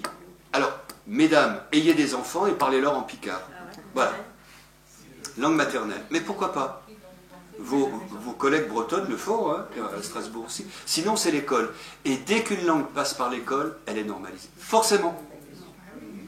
Et donc, vous voyez, c'est un petit peu comme le paradoxe en physique, vous voyez, où on observe un phénomène, mais en l'observant, on le change. Je n'ai pas de solution. Alors, madame? Oui, je voulais revenir sur la question de l'anglais, qui me semble être davantage actuellement, non pas la langue du Royaume-Uni, mais celle des États-Unis, c'est-à-dire la langue de l'Empire, qui a donc vocation à devenir une lingua franca. J'ai été très frappée par les 2 derniers films japonais qui sont sortis là en août et septembre. Le premier, c'est Le soupir des vagues de Fukada, et le deuxième, avec un titre en anglais d'ailleurs, Drive My Car, j'ai oublié le nom du réalisateur. Ce qui est très intéressant, c'est qu'on a des situations, donc films japonais produits par des Japonais, ou des situations où on a des jeunes Japonais qui rencontrent d'autres jeunes qui peuvent être indonésiens, coréen, enfin chinois, etc. Et on voit bien qu'à chaque fois qu'ils ont un problème de langue, finalement la langue de l'échange se fait en anglais. Pas forcément un bon anglais, parce que justement c'est le principe des globish ou des lingua franca, c'est que ce sont des langues. Mais ce qui était très intéressant dans Drive My Car, c'est qu'on voit un metteur en scène de théâtre qui décide de faire jouer ensemble tous ces jeunes qui viennent du Japon, de Corée, de Chine, d'Indonésie et je ne sais plus où.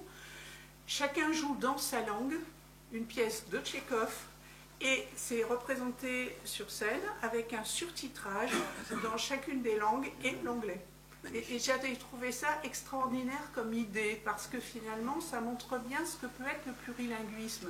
C'est-à-dire que chacun parle sa langue, chacun essaie de parler la langue de l'autre, et après, quand on ne peut pas, on passe sur une lingua franca. Alors la lingua franca, ben, c'est la langue de l'Empire, ça a été le latin, ça a été le grec aussi d'ailleurs, ça a été le latin, ça a été le français à une certaine époque, maintenant c'est l'anglais. Et c'est pas l'anglais du Royaume-Uni, il faut être clair, quand on l'entend, ça n'est absolument pas l'accent anglais, c'est un anglais qui est extrêmement dégradé. Enfin, puis ce qui est amusant d'ailleurs, c'est quand on achète un roman de n'importe quelle partie du monde où on pratique l'anglais comme langue littéraire, on vous met entre parenthèses traduit de l'anglais entre parenthèses d'Inde ou entre parenthèses du Canada, en fait, c'était. Et donc j'en viens à la fin de la question, c'est finalement aussi, il me semble que ce qui représente une langue, c'est le fait qu'elle est une littérature. La littérature peut être orale, hein, elle n'est pas forcément écrite, et je trouve que, je suis un peu au regret que vous n'en ayez pas beaucoup parlé. On a eu ici à Amiens une série de conférences depuis 4 ans de Jacques Darras sur la littérature picarde au cours des âges.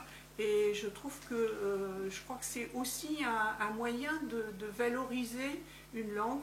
De la même façon, il y a une littérature berbère, il y a une littérature, et c'est là-dessus qu'on s'appuie en général parce que, bon, le dernier problème, puis je vais arrêter là pour ne pas être trop longue, c'est que dans l'éducation nationale, en tout cas dans cette académie, je suis placée pour ça, pour le savoir quand je travaillais avec le rectorat, c'est quand vous voulez enseigner le picard dans cette académie, c'est niette.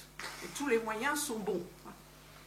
Bien sûr. Je vous remercie beaucoup. Bien sûr, naturellement, que moi je voulais... On m'avait demandé de faire une liste. Voilà. Et donc, j'aime toutes ces langues. Et j'aime aussi parce qu'elles ont de la littérature. La littérature berbère est admirable. Et je voulais en placer le maximum. Clair. J'en ai placé le maximum. On est entre nous, c'est clair, vous l'avez dit. Bon. Quitte à tordre un peu les critères. Voilà. Mais c'est évident. Une langue, c'est une culture, c'est une littérature. Le globish n'est pas une langue. Le globish n'est pas une langue.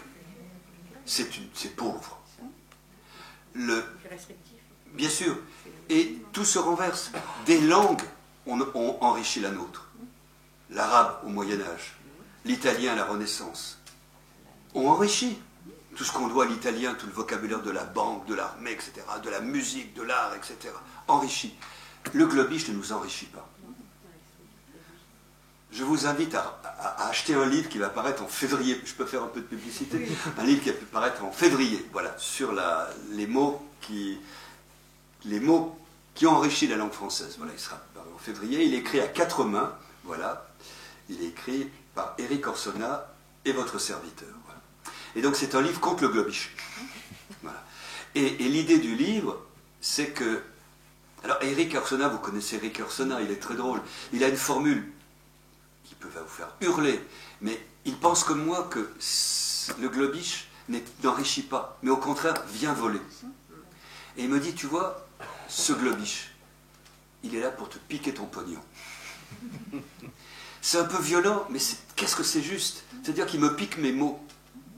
Ce qui est étonnant, c'est que le globish n'est pas comme l'italien de la musique qui vient nous donner des mots pour désigner des instruments. Non, il est là pour remplacer des mots. Dernièrement, j'ai eu un petit conflit avec Bernard Cazeneuve, qui est la gentillesse même, ancien Premier ministre. Mais il passe à TV5, TV5 c'est ma chaîne, il passe à TV5 parce que l'Europe lui a demandé un rapport sur la compliance. Et donc Bernard Cazeneuve, avec son costume 3 pièces, vient présenter à TV5 un rapport sur la compliance. Et donc, en direct, on m'a fait passer. Et j'ai dit, mais monsieur le Premier ministre, qu'est-ce que c'est que ça? Alors il me dit, ben, la compliance, c'est un mot anglais qui veut dire les procédures que l'on prend pour vérifier qu'une entreprise respecte le droit. Je lui dis, écoute, excusez-moi, mais il y a quand même 36 mots en français. Il y a la conformité, il y a l'éthique, il y a la technicité, il y a la compatibilité, qui ont chacune un sens précis. Et vous vous remplacez par la compliance que je ne connais pas, que personne ne comprend. C'est-à-dire que vous nuisez à la compréhension, vous nuisez au droit. On voit bien comment l'anglicisme du globish compliance est venu pour mettre de l'opacité et faire en sorte que les entreprises américaines fassent ce qu'elles veulent. Parce que nous, on connaît la conformité du droit, n'est-ce pas, monsieur le sénateur? La conformité, la technicité, la compatibilité. Et la compliance, c'est de la prédation. Comme dit Eric, c'est pour piquer ton pognon. Je plaisante. Mais vous voyez ce que je veux dire. Et donc, il faut lutter contre le globish, qui n'est pas une langue, et qui n'est pas là pour enrichir notre langue. Et donc, il faut partir bille en tête. Et ce que je regrette, j'en ai eu encore l'expérience en Italie, vous arrêtez quelqu'un dans la rue, il voit que vous êtes français, il vous parle en anglais. Il dit, attends, parle l'italien, nous. Essayez au moins de me parler italien. Mais voyez, nous avons tous le réflexe. Quand on croise quelqu'un dans la rue, de lui parler en anglais. Et pourquoi l'anglais? On peut lui parler une autre langue, sa langue, ou la mienne. Ou la mienne. Il faut enseigner aux Français l'art de comprendre l'italien. Et vice-versa. Ça suffit. Pourquoi passer là? Quand j'étais délégué général langue française, tu te rappelles, on a mis beaucoup d'argent dans un programme d'intercompréhension des langues romanes. Il y avait un très bon programme qui était fait à Pise en Italie, à Aix-en-Provence en France, à Salamanca en Espagne. Une année, c'était pour les chimistes. Il faut avoir un univers en commun. Mais on réussissait en 3 semaines à former un chimiste à comprendre des textes de sa discipline, en italien, en espagnol, en portugais. Le verbe roman est à peu près le même. Vous voyez? Et pourquoi dans un colloque, un chimiste italien et français se parlerait en mauvais anglais? Chacun dans sa langue. Et c'est vrai que chacun dans sa langue s'exprime au mieux. On est bien dans sa langue. Et en plus, tout le monde le sait, comprendre, c'est plus facile que produire. Donc, c'est la compréhension. Et vous avez tous l'expérience, tu en as, de soirées divines où un ami espagnol parle dans sa langue, un ami italien, et puis on se débrouille, on se comprend. C'est plaisant, ça. Vous voyez? Et moi, je trouve que d'abord, l'anglais, il faut défendre l'anglais britannique. Il est en perte de vitesse. Il est en perte de vitesse. Vous savez, avant de mourir, John le Carré était très inquiet sur l'état de l'anglais, de son anglais, hein, qui est remplacé par ce globish qui n'est même pas l'américain. Hein. C'est du californisme, disait Michel Serres. Californisme. Vous voyez?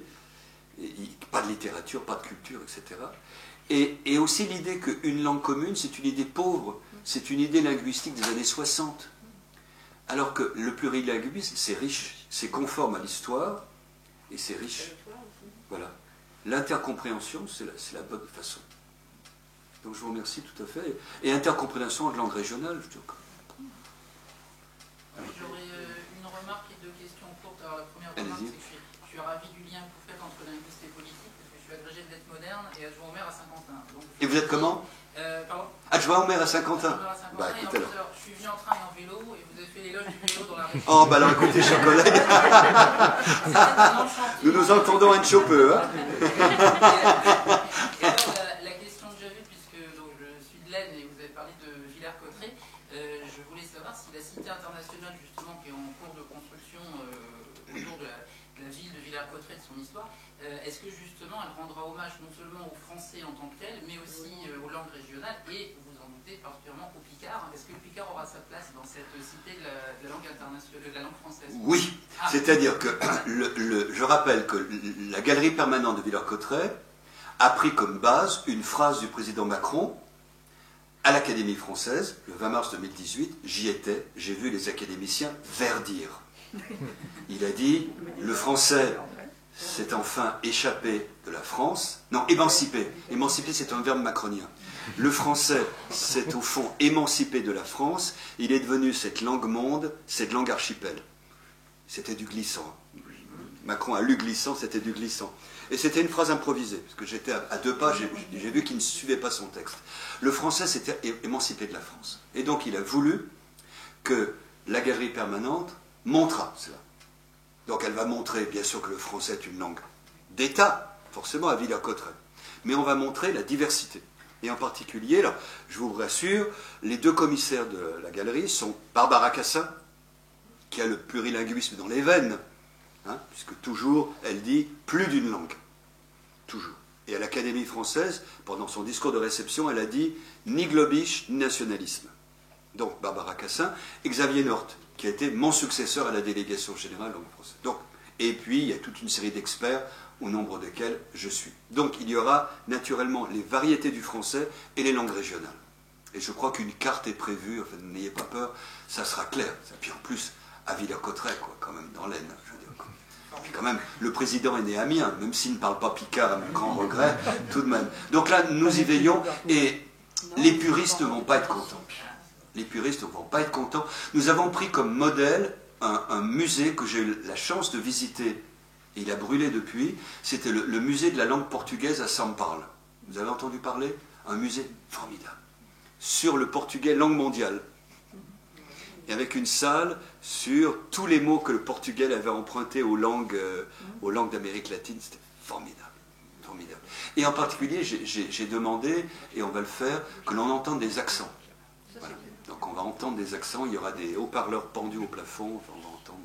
Voilà. Donc soyez rassurés. Formidable. Et j'avais une deuxième question courte. Vous êtes revenu sur la réforme en 1990 et enseignant le français, je suis au désespoir de devoir passer un temps non négligeable chaque année sur l'accord du participe passé et le COD.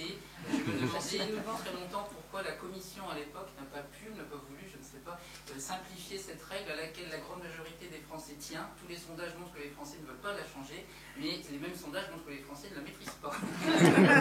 Donc je me posais la Là, question vous me gênez parce que j'ai publié l'an dernier un livre sur l'accord du participe passé qui s'appelle Un participe qui ne passe pas, qui est publié dans la collection Point, et mon dernier chapitre est sur la réforme de 90 pour expliquer pourquoi on n'a pas pu toucher à l'accord du participe. Vous savez, c'est un monument, l'accord du participe. Est-ce qu'il y a l'espoir qu'un jour... Alors, les Belges sont pour une simplification.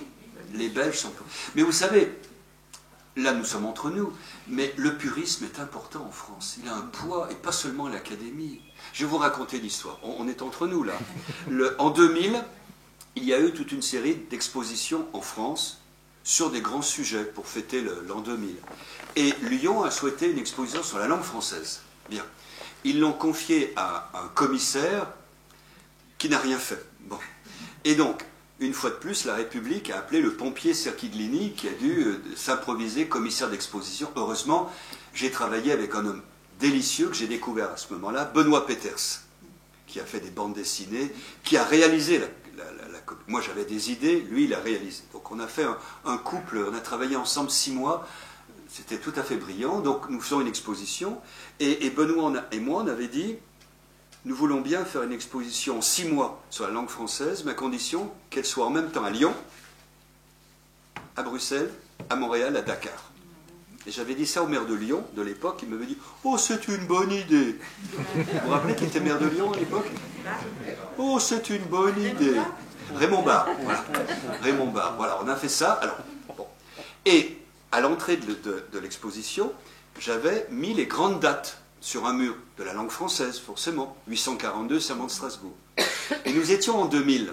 Donc la dernière date, c'était signature de la charte de protection des langues minoritaires. Et le jour de l'inauguration, il y avait donc Raymond Barre, voilà, le ministre de la Culture, en 2000, qui c'était Donne-Dieu de Fabre, je crois. Donne-Dieu de Fabre. Bien. Il y avait, etc. Et moi, j'étais juste derrière, parce que j'étais commissaire, et j'étais à côté de Madame Carrère-d'Ancos, Madame le secrétaire. Et donc, elle était là, moi j'étais là, et puis elle regarde les dates. On marche, parce qu'on marche. Elle regarde les dates. Elle savait que c'est moi qui avais fait ça. Et elle regarde la dernière date, elle s'arrête, elle se retourne, elle me fusille du regard. Et elle me dit « Monsieur, vous auriez dû mettre dessous mort de la langue française. » Mort de la langue française. Je lui dis, madame, sauf votre respect, c'est le contraire. C'est le français qui a tué les langues régionales. Elle m'a fusillé du regard, on ne s'est plus parlé de l'après-midi. Ça ne m'a pas empêché de dormir. Mais vous vous rendez compte, pour elle, signature de la charte, c'est mort de la langue française. Donc il faut voir quand même que, malheureusement, vous êtes à l'âge où on ne négocie pas. C'est très bien. Moi, je me suis occupé de réforme de l'orthographe, de féminisation, de plein de choses. J'ai le corps couturé de cicatrices. Couturé de cicatrices, parce que ça, à chaque fois, on se fait engueuler. Le purisme est la chose du monde la mieux partagée. Vous voyez ? Et donc, toucher à l'accord du participe... Lisez mon livre, je dis, voilà, je suis désolé, c'est pas bien ce que je fais. Vous voyez, c'est difficile. Et sur les langues régionales, il faut négocier aussi. C'est un bloc dur. Il n'y a pas seulement l'académie, il y a tous les réseaux, etc., les défenseurs de la langue, etc. Oui, mais si je peux le dire, il y a aussi un grand plaisir, quand on n'est pas français, faire l'accord du participe passé relève du plaisir. Parce qu'il y a aussi cet esprit français dans l'accord du participe passé. Et je le pense aussi. Hein. Et je trouve que, oui, c'est du plaisir. Mon livre... Masochisme peut-être, j'en sais rien. Non, mais tu as raison. Dernièrement, quelqu'un qui avait lu mon livre m'a dit, au fond, j'arrive pas à voir quelle est votre position. Et je lui ai dit, mais moi non plus. Parce que je sais qu'à l'oral, on ne l'emploie plus. Mais à l'écrit, il se maintient, et c'est élégant, l'accord de participe. D'abord, en italien, on l'emploie, dans certains postures. Mal, mais on l'emploie. En occitan, ça s'entend, et en occitan aussi, ça s'entend. Vous voyez ? Eh oui. Mais c'est l'héritage d'une langue aussi. Hein. Eh ben Moi j'ai entendu parler de patrimoine linguistique, mais une langue charrie une histoire. Alors on a besoin, sans doute périodiquement, d'alléger ce que l'on retient de l'histoire, parce qu'autrement le passé devient tellement lourd qu'on n'arrive plus à avancer. Mais il faut savoir que quand on l'allège, on perd aussi une partie de l'héritage. Et que réfléchir, quand on écrit, à l'emploi du participe passé, c'est aussi réfléchir à ce qu'on dit et ce qu'on écrit. Mais bien sûr. C'est-à-dire que je pense que beaucoup d'entre nous, et moi le premier, si on passait un peu plus de temps à réfléchir, peut-être à moins écrire, à écrire de manière moins spontanée, mais plus réfléchie, on dirait peut-être moins de bêtises aussi. Voilà. Et donc réfléchir à l'emploi du participe passé, comme à plein d'autres règles de grammaire, voire d'orthographe, est-ce qu'il y a un M, deux M ou autre, c'est difficile, ça prend du temps, mais ça implique aussi de bien savoir ce que l'on dit et ce que l'on veut dire, et non pas employer des mots pour un autre et aligner des mots les uns après les autres. Vous savez, moi j'ai des étudiants qui ont 18-25 ans en histoire, et leur premier problème, ce n'est pas les connaissances historiques, ils en ont très peu, mais ça s'acquiert. Leur premier problème, c'est de savoir lire un texte en français contemporain. Parce que bon, je fais de l'histoire du Moyen-Âge, mais quand on leur donne des textes, c'est des textes qui sont traduits en français contemporain. Eh bien, moi j'aimerais bien parfois que la télévision, etc., viennent dans des classes et montrent la réalité des choses. Voilà. Et donc, une orthographe, une grammaire difficile, ça peut sans doute un peu simplifier, mais ça implique de réfléchir, ça implique de rentrer dans un mécanisme de langue. C'est peut-être réducteur de normaliser, mais si vous voulez un code de communication, il faut que chacun ait le même code, parce qu'autrement, ça trappe.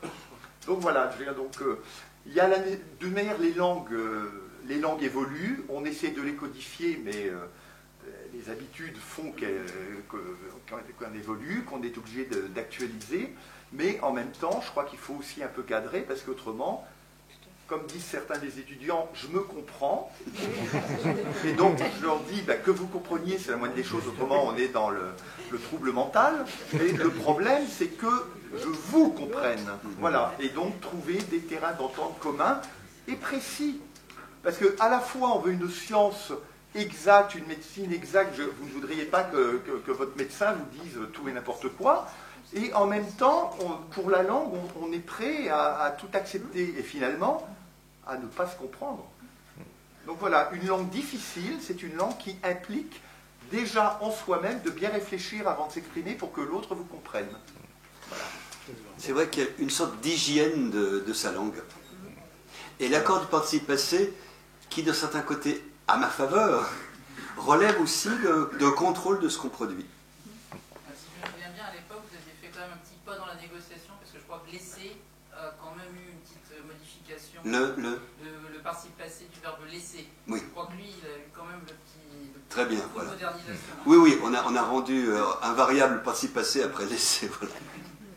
C'était là aussi après une longue négociation. Alors, je voudrais juste me faire le porte-parole de Jean-Luc Vigneux qui nous regarde sur Zoom et qui souhaiterait vous poser la question: comment arriver à la ratification désormais, la ratification de la Charte européenne des langues régionales? Je ne suis pas très optimiste. Mais, alors je ne suis pas très optimiste, parce que je ne vois pas comment le Conseil constitutionnel changerait d'avis. Étant donné ces dernières décisions, dans la loi récente, il a cassé quand même des articles d'une façon étonnante. Le Conseil constitutionnel a sa propre jurisprudence, ça s'accumule, et donc on a toute une série de décisions du Conseil qui vont dans le même sens. Le Conseil considère que le préambule de la Charte, le préambule, et non pas le contenu, que le préambule est contraire à la Constitution. Ils n'en démordront pas. Je crois que le Conseil bloquera ça. Donc je suis pessimiste. Mais, quand on regarde, vous savez comment la charte c'est une série d'articles, et dans chaque chapitre, un État devait prendre certains alinéas. Donc il y a des alinéas avec très exigeants, moins exigeants, très peu exigeants. Vous voyez ce que je veux dire? Pour chaque domaine. Et donc, on fait son marché. Quand on signe la charte, on fait son marché. Et donc ça ne relève pas de moi, mais j'ai participé à des réunions interministérielles où on a mis la charte sur la table, c'était très amusant, et on disait, bon alors l'article 1, on prend quoi? Le linéa? Non, 1, oh non, l'intérieur disait, on ne peut pas, ah bon d'accord. On va prendre le 2, ah non, on disait les ducs, on ne peut pas, ah d'accord. Et donc au total, en France, on a souvent pris le dernier alinéa, le moins contraignant. C'est ça. Hein? Et donc il y avait 35 articles, et on a pris 35 articles, alinéa 3 ou 4. C'est ça. Donc, mais on les a pris. Et on les a mis en œuvre. Donc, au fond, je pense qu'actuellement, la France a fait la politique qu'elle aurait faite si la charte avait été ratifiée. Puisque nos 35 alinéas peu contraignants, d'accord, mais c'était la règle du jeu, nous le permettait, ont été mis en œuvre. Donc, je dirais que nous avons fait, qu'on pourrait ne pas la ratifier. Au plan empirique, nous avons fait la politique que nous étions engagés à faire. D'accord? Néanmoins, il y a un symbole fort. Et je vous rappelle que quand un pays demande son adhésion à l'Union européenne, il doit signer et ratifier un nombre donné de textes, au nombre de lesquels la charte. Et donc, si l'Albanie veut rentrer dans l'Union européenne, elle l'a demandé, elle doit signer et ratifier la charte. La France, fondatrice de l'Union européenne, n'a toujours pas ratifié. Ça fait un peu désordre. Donc, je reprends, au plan empirique, la politique est bonne, elle est faite. Mais au plan du symbole, ben non, la France a signé et ne peut pas ratifier. Voilà. Je me permets d'ajouter ma propre question. Oui, allez-y, oui. Si la charte était ratifiée, et même si elle est déjà en œuvre, elle ne nous concerne pas ici. Comment faire pour que cette charte concerne toutes les langues, puisque vous avez reconnu 75 langues oui. Dans l'optique de la ratification, la signature et de la ratification de cette charte. Or aujourd'hui, il n'y a toujours pas de Picard à l'école, il n'y a toujours pas de Picard dans les médias, enfin très très peu. Oui. Donc la mise en œuvre de cette charte pour certaines langues n'est pas effective. Très juste. Donc la ratification pour vous serait un progrès, parce que vous pourriez dire à l'article éducation nationale, mettez en œuvre l'alinéa que vous avez choisi. Certes, il est peu contraignant, mais c'est offrir à la demande un enseignement facultatif de langue régionale. C'est de cet ordre-là. Ce qui est fait déjà, objectivement, ce qui est fait déjà dans le domaine breton et basque. Tous les enfants qui veulent avoir du basque en ont, pratiquement. Dans l'école privée ou publique. De même pour le Corse. Même pour le Corse. Et l'Occitan, on n'est pas loin Mais pour le Picard, c'est vrai que vous ne pouvez pas arguer d'une charte. C'est juste. Ce que j'ai dit là est bon pour le breton ou le basque. Et pour les gens qui ont des rochers dans leur champ. Voilà, qui ont fait une petite amicale pression sur les pouvoirs publics. Voilà. Oui, c'est vrai. Donc il faudrait ratifier. Simplement, je ne vois pas comment. Dans la mesure où tous les candidats à l'élection présidentielle, jusqu'à Macron, parce qu'il a compris, ont promis la ratification. Tous. J'y suis sensible. Tous. Chirac. Mais Chirac a tout promis d'ailleurs. Mais Chirac, Sarkozy, Hollande. Sauf Macron. Macron, quelqu'un a dû lui faire une fiche disant Manu, tu ne vas pas promettre ça parce que de toute façon, tu ne pourras pas le faire. Voilà. Donc j'imagine. Il n'a pas promis. Mais Hollande avait promis. Chirac, Sarkozy, tous. C'est dans le vadémécum du candidat à l'élection présidentielle. Dans la petite valise, il y a marqué si je suis élu, on va ratifier la charte. Tous. Sauf le dernier. Voilà. Mais soyez sensibles à la campagne, la prochaine campagne. Hein? Demandez à monsieur Mélenchon s'il est pour la ratification de la charte. Par exemple. Une question? Bon. Y a-t-il encore des questions, remarques? Le sujet est vaste, mais l'après-midi est déjà bien entamé. Oui. Ah bah oui, tiens, c'est dans le thé. Donc, on a passé près de 2 heures. On ne boit pas de thé en Picardie? Non, mais on boit du cidre. On boit du cidre. Ah, voilà. La chicorée. Ah, la chicorée, avec le café. Voilà, donc je crois que les discussions vont pouvoir se poursuivre. La bistouille. Les discussions vont pouvoir se poursuivre amicalement autour d'un verre de l'amitié, donc au demi-étage en dessous. Et merci encore beaucoup c'est moi qui vous au remercie. professeur Giacchini.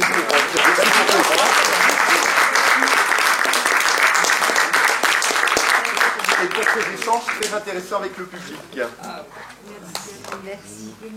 Je vous ai raconté des secrets d'État. Mais c'est important d'avoir des témoignages d'histoire récentes. Voilà. Je n'invente pas ça. Moi, j'aime le goût. Voilà, et puis vous avez travaillé dans le bureau, et c'est bien que